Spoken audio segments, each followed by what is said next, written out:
除了美国，世界上还有哪个国家敢说自己比中国强？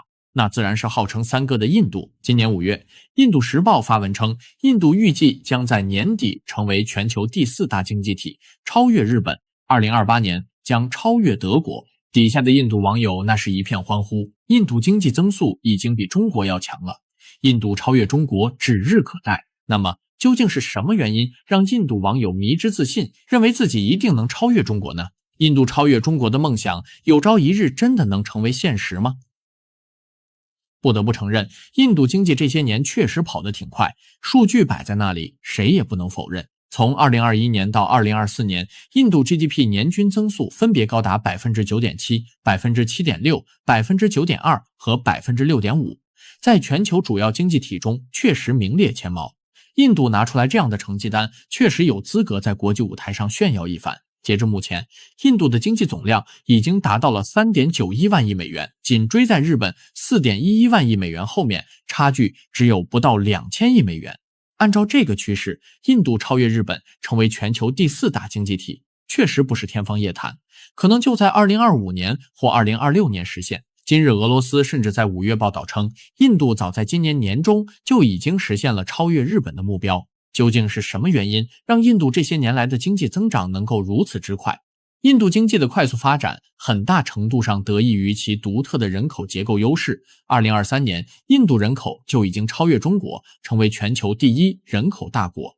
如此一来，印度不仅有14亿人口的巨大市场，还有年龄中位数只有 28.4 岁的年轻劳动力，这些都是印度经济腾飞的硬条件。尤其是印度人口的年轻化结构，这是目前中国都已经不再具有的优势。如今的印度可不担心老龄化的问题，印度担心的反而是年轻人的就业问题。劳动力人口明显过剩，随着中国经济的崛起，尤其是中国工人薪资和社保水平的提高，海外企业在中国的用人成本正在增加，全球制造业向成本更低的地区转移，而印度就刚好承接了从中国来的制造业转移。特别是在纺织、化工、电子组装等劳动密集型行业。那么，印度的年轻人是都去进工厂拧螺丝做轻工业产品加工吗？还真不是。印度的 IT 外包企业在全球都很有名。由于印度之前当了英国几百年的殖民地，加上英语是印度的官方母语，所以印度在21世纪初因为语言在全球 IT 市场里有着意外的优势。要知道，全球有 35% 的软件外包业务都由印度完成。为什么？主要是因为印度的年轻码农便宜，薪资低，还懂英语。班加罗尔如今被称为印度的硅谷，这可不是浪得虚名。现如今，从微软到谷歌，从 IBM 到 Adobe， 这些科技巨头的 CEO 都是印度裔，因此印度在 IT 这个高端行业里也确实是占有一席之地的。这个不可否认，这种人才输出确实让印度人感到骄傲，也成为他们对自己经济有信心的重要来源。那么，未来的印度经济真的会如一些印度网友所预料的那样，2028年超越德国，在此之后超越中国吗？如果说印度超越日本、德国还是近在眼前的现实，那么超越中国就是天方夜谭了。虽然印度 GDP 的总量已逼近4万亿美元，但中国的 GDP 总量已经达到了 18.74 万亿美元。也就是说，5个印度加起来才勉强够得着中国的 GDP 总量。更让印度扎心的是，中国一个国家的 GDP 总量实际上超过了德国、日本、印度和英国4国的总和。这种差距不是一星半点，而是天壤之别。当今世界，中美是2个当之无愧的超级经济体。中美2国加起来的 GDP 比排名第3到第20位的所有国家总和还要多。目前印度虽然排第5，也在奋起直追，但和前面的差距实在是太大了。哪怕是中国一直以来的经济短板，人均 GDP， 印度也是没资格和中国碰瓷的。截至目前，印度的人均 GDP 只有2740美元，基尼指数超过 0.3， 贫富差距巨大，国富而民穷。这个差距意味着印度现今的人均 GDP 相当于中国2007年的状态。换句话说，印度经济水平实际上整整落后中国17年。这种差距在日常生活中体现得更加明显。中国已经基本实现了脱贫攻坚的目标，而印度至今仍有数亿人生活在贫困线以下。根据世界银行的数据，印度有近 65% 的人口居住在农村，这些人的产出占印度 GDP 约 50%， 但他们的生活水平和城市人口相比差距巨大。更要命的是，印度经济发展的结构性问题太明显了，制造业基础薄弱，产业链不完整，这是一个国家经济发展的硬伤。中国拥有全世界最完整的工业体系和供应链，而印度呢，制造业占 GDP 比重仅为 17.2%， 远低于发展中国家 25% 到 30% 的平均水平。印度在全球制造业出口中的份额同样令人尴尬。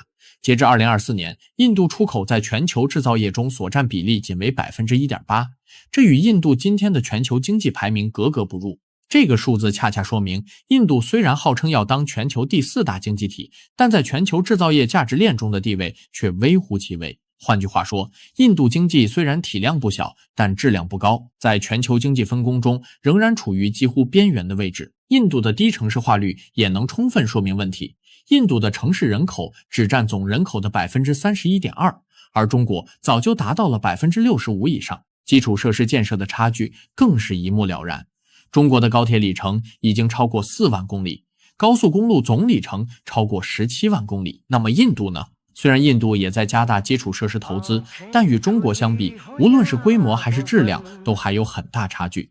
至今，连一个高铁项目都没正式落地。在科技创新领域，中国的 5G、人工智能里的 DeepSeek， 还有比亚迪、新能源汽车以及太空空间站，都能和美国掰一掰手腕。等到中国完成中国制造2025的计划，产业全面升级，中国的科研创新力可以说不比美国差。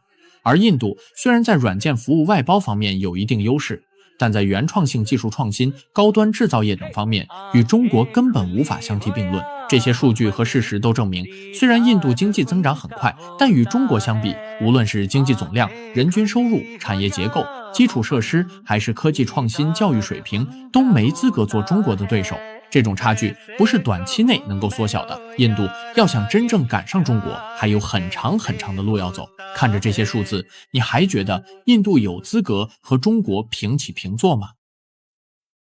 那么问题来了，既然差距这么大，印度为什么总是喜欢和中国比呢？说到底，这是一个国家的心态问题。印度从建国开始就有一个根深蒂固的心结，要做发展中国家的老大，要做第三世界的领袖。但现实是什么？就在印度建国之初到处吹牛拉拢人心的时候，中国不声不响地发展起来了。现在已经是最大的发展中国家，是第三世界的代表，这让印度怎么能接受？这不是明摆着抢了他们的风头吗？更扎心的是，1962年那场中印边境战争，对中国人来说，那可能只是历史书上的一页，但对印度来说，那是一道永远无法愈合的伤疤。在印度人看来，那场战争是对印度的巨大羞辱，彻底击碎了印度的大国梦想，也催生了后来的印苏结盟。这场战争对印度国际地位的打击是巨大的。战前，印度在国际上享有很高的声誉，但战争的结果让印度的国际形象受到了严重冲击，也让印度人对中国产生了复杂的情绪，既羡慕又嫉妒，既想学习又不服气。印度的这种心态就像是一个一直认为自己应该是班长的学生，突然发现另一个同学不仅成绩比自己好，还当上了学生会主席。这种落差感，这种不甘心可以理解，但不能成为盲目自大的理由。而且印度政客们太喜欢用超越中国来煽动民族情绪了。每当国内经济出现问题，民众对政府不满时，他们就抛出超越中国的口号来转移视线，掩盖国内的各种问题。莫迪政府更是把这种心态发挥到了极致。印度媒体在这方面也起到了推波助澜的作用。印度媒体经常夸大印度的成就，贬低中国的发展，营造出一种印度即将超越中国的假象。这种舆论环境让印度人更加相信自己国家的强大，也让他们对现实的认知更加扭曲。对于一个国家来说，真正健康的发展心态是什么？不是和别人比，而是和自己比。中国为什么能取得今天的成就？不是因为整天想着超越谁，而是踏踏实实的搞建设，一步一个脚印的向前走，专注于解决自己的问题，提升自己的实力。中国改革开放40多年来，从来没有把超越美国作为国策，也从来没有把超越哪个国家作为发展目标。中国的发展目标很明确，让人民过上更好的生活，实现中华民族伟大复兴。这种务实的态度和明确的目标，正是中国能够取得巨大成就的重要原因。反观印度，整天想着超越中国，却不愿意正视自己的问题，反而把精力都用在了和中国的比较上。这种舍本逐末的做法，只会让印度离真正的强大越来越远。真正的大国风范，不是整天喊着要超越谁，而是踏踏实实做好自己的事情。印度如果能明白这个道理，也许真的有机会实现自己的大国梦想。李在明访华第2天，中韩高层会晤正式登场。根据各方报道来看，会谈气氛不错，双方当场签下15份文件。会后双方进行查叙，李在明满脸笑意，拿中方送的手机自拍合照，还在社交平台发文给中方6个字高评价。1月5日下午，中方与来访的韩国总统李在明举办正式会谈，期间双方就推动中韩战略合作伙伴关系、携手捍卫2战胜利成果、推进世界多极化等议题进行了探讨交流，并达成广泛共识。会谈结束后，在中韩高层见证下，双方就深化产业、环境、知识产权等多个领域的合作，签署了15份文件，其中1份是关于将中国清代石狮像捐赠给中方的文件。显然，中韩会谈非常成功，双方都很满意，所以当场就签约。可以预料，接下来中韩关系将迎来全新的未来，有望在2026年催生更多合作成果。而这一切其实都归功于李在明的务实态度。从上任以来，李在明就频频对中方释出友好信号，尤其是在中方最关切的台湾问题上，韩方不止一次强调坚持一个中国原则，还在电子入境卡上明确标注中国台湾。在安全问题上，也避免和美国深度绑定，损害中韩战略关系。而在经贸问题上，加快同中方磋商。李在明此行还带上200多名韩国企业家，目的就是希望和中方加强在人工智能、半导体等领域的深度合作。李在明如此诚恳，中方自然不会让他失望，所以初次访华就首战告捷。无论是对韩国还是李在明本人而言，此次中国之行都收获良多，并且起到极大促进作用。这一点李在明本人也深以为然，所以当晚参加晚宴时，李在明满脸笑意，还在宴会大厅外拿起手机和中方自拍，并把照片放到了自己的社交平台。这里有一个细节值得注意，就是李在明自拍使用的手机是小米手机，这部手机也是去年庆州 APEC 峰会期间中方送给他的，当时双方还调侃手机是否有后门的问题。如今李在明特意带上它，还在如此重要的场合秀出来，这个动作的意义远超过手机本身。第一，自然是投桃报李，表达对中方心意的珍视与回应，算是一种含蓄而有效的外交策略。第二，则是在科技领域，尤其是全球高度关注的电子产品与供应链问题上，展现了务实与合作的可能，某种程度上是对脱钩断链杂音的微妙回应。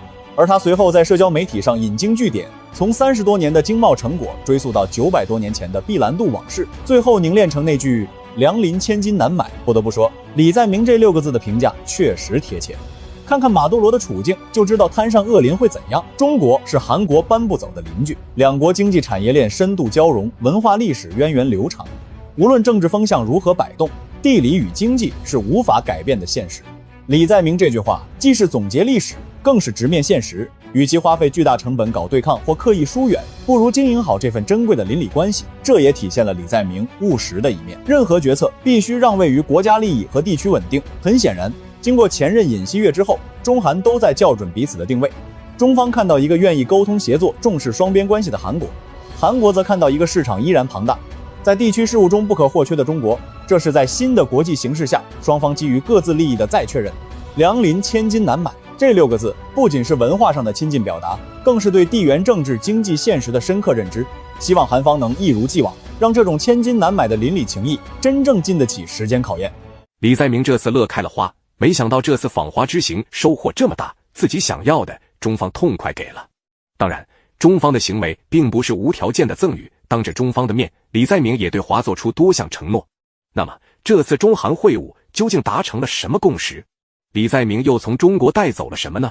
今天我就带大家来了解一下。开始之前，请动动你发财的小手点赞关注，以免落下往后精彩视频。我们接着往下看。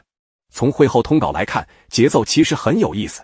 中方提出的是一揽子现实议题，历史认知、国际贸易秩序、地区安全以及多边体系的稳定性。李在明没有回避，而是逐条回应。区别在于，中方给出的是可以落地的合作空间，韩方交出的则是态度和路线。说得更直白一点，中方给路，韩方选向哪走。李在明这次访华看似议题很多，但核心目标非常集中，稳住中韩关系，把过去几年被拉偏的经贸与合作关系重新拽回主航道。这个判断并不是从外交辞令里读出来的，而是从他整个行程设置和谈话重心中自然显现出来的。为什么是现在？因为韩国已经为此前的摇摆付过账了。过去几年，中韩关系反复起伏，最先受伤的不是政治层面的口水，而是企业、产业链和就业。中国长期是韩国最大贸易伙伴，哪怕在外部环境高度紧张的情况下，双边贸易规模依然维持在3000亿美元上下。半导体、显示面板、化工材料、新能源零部件，这些产业早已不是合作关系，而是你中有我，我中有你。在这种结构下，所谓一刀切脱钩本身就是脱离现实的口号。也正因如此，李在明在北京的关注点并没有放在情绪化的地缘政治对抗上，而是集中在 AI、先进制造、文化产业、消费市场、供应链稳定等具体领域。他在商务场合提出同海共航这个比喻，话不复杂，但意思很清楚，不管外部风浪多大，两国都在同一片经济海域里，谁也无法独善其身。那李在明这次最想带回韩国的到底是什么？第一，是经贸关系真正回温。中方在会谈中明确强调，将持续稳定地看待和推进中韩关系。这种表态对企业界来说，比任何情绪性表态都更重要，因为它意味着政策预期的可持续性。第二，是新一轮产业与科技合作的机会窗口。人工智能、绿色转型、银发经济、生物科技，这些恰恰是韩国当下转型压力最大的方向。中方不仅在会谈中表达了合作意愿，会后更是直接落实，双方签署了15份合作文件，覆盖科技创新、经贸、生态、交通等多个领域。这不是象征性成果，而是可以干事的清单。第三，是搭上中国未来发展节奏。李在明在会晤中主动提到，中国即将推进的新一轮中长期规划，对韩国而言意味着现实机会。这句话并不是外交套话，而是韩国产业界的普遍共识。只要中国经济持续向前，韩国就不可能被甩在外面。对此，中方也明确回应，中国的发展不是独跑，而是为各国提供共同机遇。可以说，韩方想要的现实好处，中方并没有拖泥带水。那反过来，中方最关心什么？答案也很直接，方向问题。中方在会谈中反复强调了3点：尊重核心利益，坚持一个中国，反对保护主义，维护真正的多边主义，共同维护地区和平稳定。这些并不是抽象原则，而是针对中韩关系过去几年出现波动的根源性问题。说穿了，中韩关系的问题从来不在经贸层面，而在战略选择上。过去几年，韩国在中美之间反复横跳，在安全和经济问题上态度摇摆，甚至在一些高度敏感议题上进行试探性操作。尹锡悦执政时期在台海问题上的一些表态，就是中韩互信受损的重要原因。这一次，李在明给出的回应明显更清晰。他当面重申坚持一个中国原则，尊重中方核心关切，在多边议题上也表达了与中方加强协调的意愿。尤其值得注意的是，他多次提到务实外交调整方向，这其实是在向内外释放一个信号，韩国的外交路线需要回到现实，而不是被阵营对抗牵着走。放在全球背景下看，这种调整并不意外。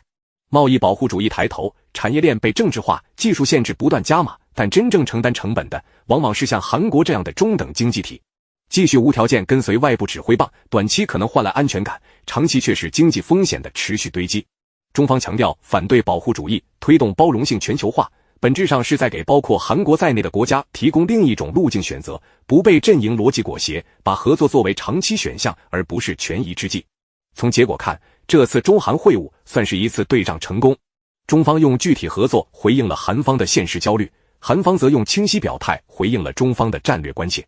这也是为什么不少韩国媒体将此访评价为关系修复的重要节点，甚至认为这是重新规划中韩关系未来走向的起点。当然，外交会谈只是开始，真正的考验在于这些共识能不能转化为持续稳定的行动。